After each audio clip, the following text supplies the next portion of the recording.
جب میں نے زیادہ ضد کی تو گھر والے مجھے مدرسے بھیجنے پر راضی ہو گئے۔ میں گھر کے کام کاج سے فری ہوتی تو مدرسے چلی جاتی۔ وہاں اور بھی بہت بچیاں آتی تھیں۔ مدرسے والی باجی گل بانو بھی بہت نیک خاتون تھی، کبھی بھی بچیوں کو ڈانٹا تک نہ تھا، بہت محبت اور شفقت سے پڑھاتی تھی، شاید اس لیے کہ ان کی اپنی کوئی اولاد نہ تھی۔ گل بانو کی شادی کو 20 سال گزر چکے تھے۔ گل بانو نے اپنی نند کا بیٹا لے کر پال رکھا تھا۔ باجی کا شوہر باجی کی بہت قدر کرتا تھا۔ اس کا ثبوت یہ بھی تھا کہ انہوں نے کبھی دوسری شادی کا ذکر تک نہیں کیا تھا۔ گل بانو کی محلے میں بہت عزت تھی۔ محلے کی عورتیں آتی اور وظائف پوچھتی اور اپنے ہر مسئلے کے لیے گل بانو کے پاس آتی۔ باجی جب عورتوں میں بیٹھی ہوتی تو مجھے گھر کے کام کرنے کا بول دیتی۔ جیسے اگر کوئی عورت پانی مانگتی تو میں ہی پانی ٹھنڈا کرتی اور لے کر آتی، یا بعض دفعہ چولہے پر رکھے دودھ کو بھی بوائل کرنا میرا ہی کام تھا۔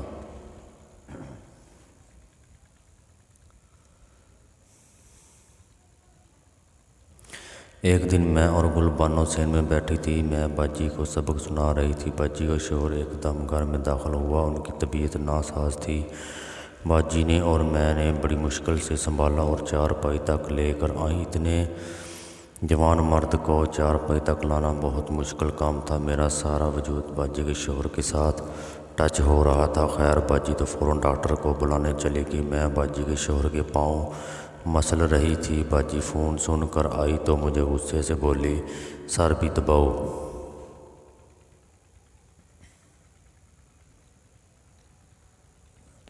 میں اٹھی اور باجی کے شوہر کا سر دبانے لگ گئی۔ اتنے ڈاکٹر بھی آ گیا تو میں مارے شرم کے کمرے میں چلی گئی۔ ڈاکٹر نے تسلی سے چیک کیا اور بتایا کہ ان کا بی پی شوٹ کر گیا تھا، جس کی وجہ سے یہاں تک نوبت آن پہنچی۔ خیر کچھ دن ان کی دیکھ بھال سے وہ پھر سے چاقو چوبند ہو گئے، جیسے کبھی بیمار تھے ہی نہیں۔ اور باجی بھی اپنے بالغ بیٹے کی شادی کی تیاریوں میں لگ گئی کہ بیٹے کی خوشی دیکھ لے، زندگی موت کا کیا پتہ ہوتا ہے۔ ایسے ہی ایک دن باجی نے بازار جانا تھا تو باجی میری امی کے پاس اجازت لینے آئی کہ مجھے بھی اپنے ساتھ بازار لے جائے۔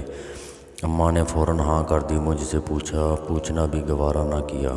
میری طبیعت کچھ ٹھیک نہ ہونے کی وجہ سے میرا چہرہ پیلا سا ہو رہا تھا۔ باجی نے پوچھا تو میں نے بتا دیا کہ مجھے ڈیٹ آنے والی ہے۔ باجی نے مجھے ٹیبلٹ دے دی اور ہم بازار چلے گئے۔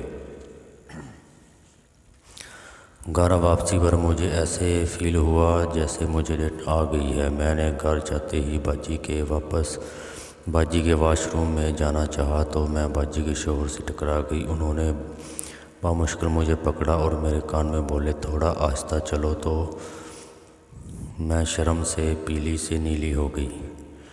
جب میں واش روم میں گئی تو لال سرخ بلڈ دیکھ کر ابکائی سی آ گئی۔ میں باجی سے اجازت لے کر گھر آ گئی۔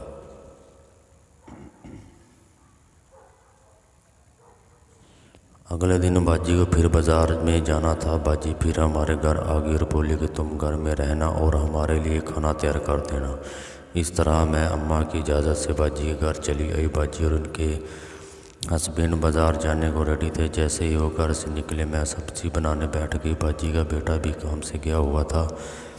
میں گھر میں اکیلی تھی۔ میں نے سبزی بنا کر ہانڈی چولہے پر چڑھا دی تھی، تبھی دوڑ بیل ہوئی۔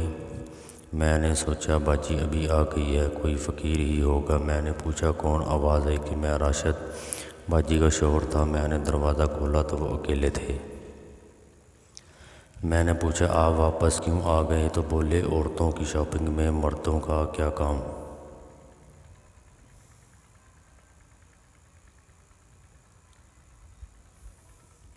خیر وہ اپنے روم میں جا کر لیٹ گئے، لیکن مجھے رہ کر یہ بات ستائے جا رہی تھی کہ میں اب اکیلی نہیں، میرے ساتھ کچھ ہو نہ جائے۔ مجھے باجی کے شوہر سے بہت ڈر لگ رہا تھا کہ وہ اب بھی باہر آئے۔ کھانا تو میں تیار کر دیا تھا، اب میں گھر جانے والی تھی کہ باجی کے شوہر نے فرمائش کر دی کہ 1 کپ چائے کا بنا دو۔